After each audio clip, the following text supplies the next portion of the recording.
Good morning from the Freedom of Information and Privacy Association. I'm Patrick Farnsworth, and this is your Access and Privacy Online News Summary for Saturday, June 28th. We have some updates on Bill C2 and Bill C4 as the House of Commons rises for the summer.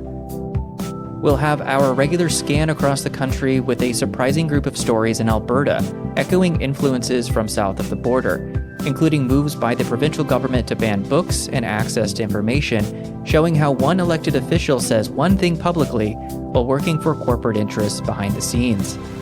And we'll end with two international stories, including the Pope's views on artificial intelligence and the steps one country is taking to fight crime with weaponized police drones. Let's dive in.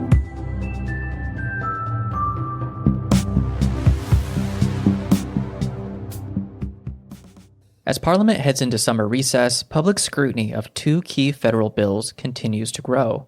Bill C4 may be framed as an affordability measure, but it also makes amendments that exempt federal political parties from federal and provincial privacy law and allows them to collect and use personal information without independent oversight and accountability.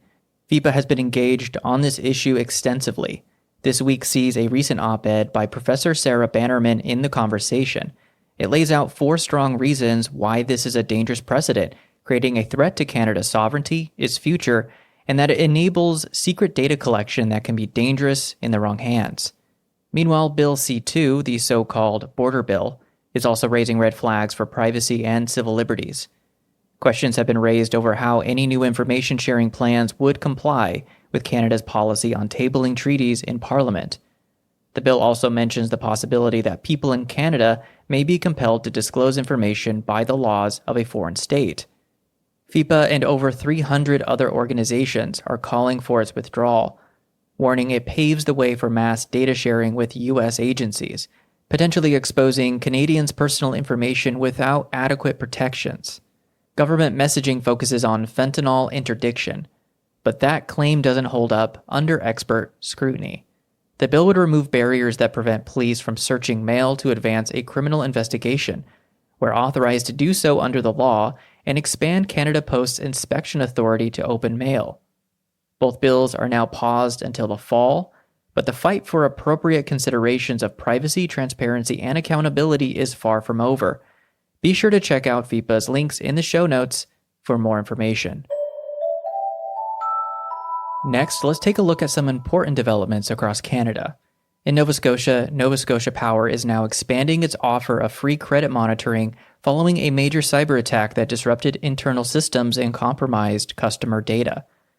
The utility initially drew criticism for its limited response, but increased pressure led to broader support for affected individuals. On top of that, the utility says it no longer asks customers for social insurance numbers to authenticate their identities and has deleted the numbers from records. Over in Newfoundland, an access to information request revealed that some hydrogen firms in the province are behind on their utility bills, calling into question the hype surrounding this particular green energy investment in the region. 6 energy companies owed a collective total of about $22.1 million in Crown Land Reserve fees for 2024. The province collected just $8.4 million, according to figures obtained through access to information legislation. At Queen's Park, the Ontario Integrity Commissioner found that Doug Ford's government used code words to obscure Greenbelt discussions in internal records, raising serious concerns about transparency and public trust. According to the commissioner's report, political staff were using code words to thwart document requests and, quote, left a surprisingly small paper trail for such a consequential policy, end quote. According to that, she wrote that a number of Freedom of Information appeals her office received on Greenbelt-related requests revealed concerning systemic issues. Meanwhile, Prime Minister Mark Carney has stated that he has no intention to directly intervene in addressing the issues around the long-abandoned 24 Sussex Drive, despite questions about heritage and spending. A document detailing expenses for 24 Sussex, obtained via Information Access Law, shows that upkeep of the building cost taxpayers more than $680,000 between January 2018 and June 2023. Separately, a new review of Canada's access to information regime has been launched, but experts and advocates warn it is already flawed. Without addressing long-standing structural issues, the review risks becoming yet another missed opportunity for real reform. Experts are calling for an expansion of the law, the removal of loopholes, stricter timelines for responses, and more resources to make the system work. The government has consistently opted to focus on better administration of the law, not changes to the legislation, which hasn't been fully overhauled since its passage more than 40 years ago. Next, we see a cluster of stories from Alberta. The conversation reports that youth in Alberta could be facing reduced access to LGBTQ+ content in school libraries, with book bans and restrictions disproportionately affecting marginalized voices due to a new proposal from the provincial government. This plan to ban books would be accompanied by increased parental input on education materials. Advocates say the move undermines the rights of young people to see themselves reflected in public institutions. Meanwhile, from LJI reporter Drew Anderson at the Narwhal brings us a report from documents obtained through access to information. They show that Alberta's last-minute expansion of cougar hunting quotas was not based on science, but rather on internal political pressure. This directly contradicts denials made by the Forestry and Parks Minister Todd Loewen, who lashed out at his opposition critic in the legislature earlier this year when she suggested he was not taking science and data into account. In a separate report informed by details revealed by access requests, George Lee, LJI reporter at the McLeod Gazette, brings us insights from disability advocates in the province. As wildfires and climate disasters continue, critics argue the province is failing people with disabilities. The NDP says emergency planning still excludes vulnerable residents, compounding the risks they face. According to the reports, there is no comprehensive legislation that sets out clear principles to ensure a consistent approach to accessibility. Among the provinces, only Prince Edward Island and Alberta don't have an Accessibility Act. Through the Accessible Canada Act of 2019, the federal government is pushing for a barrier-free Canada by 2040. Finally, Brett McKay, LJ reporter at the Investigative Journalism Foundation, brings us a troubling example of political double-dealing, as access to information documents reveal that Airdrie's mayor, Peter Brown, actively supported a controversial private health center behind the scenes, even as he publicly denied involvement. Despite claiming he did not help develop a proposal for the center, documents reveal he helped craft and pitch plans. The emails also show Brown shared early proposal drafts with a contract in the Premier's office and took steps to conceal his role in the project from the public and members of Airdrie City Council. The gap between public statements and private actions raises serious questions about accountability in local governance.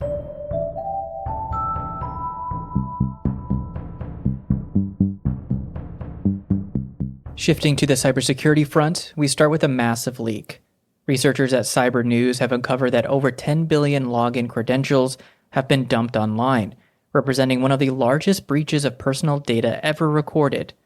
The total number of passwords leaked totaled 16 billion, which is double the number of people on Earth, signaling that impacted consumers may have had credentials for more than one account leaked. It's also important to note that the leaked login information doesn't span from a single source, such as one breach targeting a company, but was compiled over time. There are also bound to be duplicates in the data. In the United States, insurance giant Aflac has detected suspicious activity on its network, with possible exposure of sensitive data, including Social Security numbers. According to the company, the activity was shut down within hours, but they have not yet determined how many people were affected. The headquarters said it will offer free credit monitoring and identity theft protection and medical shield for 24 months to anyone that calls its call center. While an American company, it's always important to highlight that any Canadians who interact with this U.S. business may also be affected. Back in Canada, the Supreme Court has agreed to hear a long-running privacy case against Facebook, focused on how the tech giant handled user data. Facebook applied for a hearing at the Supreme Court, arguing the Court of Appeal took the wrong approach to consent and security safeguards under privacy law last year. Last year's ruling overturned a 2023 federal court ruling. The case could clarify privacy obligations and enforcement under Canadian law. And finally, a joint investigation into the 23andMe data breach finds that the company failed to implement adequate safeguards, exposing sensitive genetic and ancestry information. As an example of this, customers could opt for a feature that allowed them to share information with genetic relatives. If this feature was activated, personal information accessible to the hacker could also include the data of thousands of other individuals to whom the owner of the compromised account was genetically linked. Regulators in both the United States and Canada are now demanding stricter controls on how biometric and health data are stored and secured. And now to the United States, where Trump-era decisions on surveillance, immigration, and judicial appointments continue to shape privacy and access issues. In Louisiana, state officials have launched investigations into CVS for sending deceptive mass text messages to customers, allegedly in an attempt to sway legislation. The now failed bill would have banned ownership of both drugstores and pharmacy benefit managers. CVS owns both. Now, Louisiana has filed several lawsuits against CVS for misusing customer information. These lawsuits highlight the growing tension between corporate lobbying and consumer rights. At the federal level, a whistleblower claims that a Trump judicial nominee advised lawyers to ignore deportation court orders. According to the whistleblower, during a meeting regarding plans to invoke the Alien Enemies Act over what the president claimed was an invasion by a Venezuelan gang, a Justice Department official suggested Trump may have to tell the court to F themselves. The nominee denies the allegation, but the story underscores the erosion of legal norms under this administration. Meanwhile, broader data sets that intersect immigrants continue to be potentially misused. Reports show that Medicaid enrollment data was shared with deportation officials. California senators are demanding an end to this practice. An internal memo and emails obtained by the Associated Press show that Medicaid officials unsuccessfully sought to block the data transfer, citing legal and ethical concerns. The enrollment data included immigration status, which will aid Trump with his sweeping immigration crackdown. In Illinois, authorities are investigating how license plate tracking data was used by police to target a woman who had an abortion, raising grave concerns about post-Roe surveillance. The Illinois Secretary of State called the investigation after learning a Chicago police department violated state law by sharing data from automatic license plate readers with a Texas sheriff seeking a woman who had an abortion. The Secretary of State is also creating an audit system to ensure police departments don't run afoul of a 2023 law banning the distribution of license plate data to track women seeking abortions or to find undocumented immigrants. These stories reflect an ongoing trend of increasing data misuse, selective enforcement, and disregard for civil liberties, all with implications for Canadians watching closely from the other side of the border. Two international stories close out this week. First, Pope Leo XIV has raised ethical concerns about artificial intelligence, particularly its impact on the intellectual and spiritual development of children. He's calling for global discussions on how emerging technologies affect the most vulnerable in society, and what role faith communities should play in shaping their development. He warns specifically that new generations are most at risk, given they have never had such quick access to information. And in Mexico, police in the state of Chiapas have unveiled weaponized drones to combat organized crime. These armed aerial units mark a significant and worrying escalation in the militarization of policing. The drones are meant to combat cartels that are themselves using heavy guns and drones that drop improvised explosive devices. Experts warn the technology could pose serious human rights risks if it's not tightly regulated.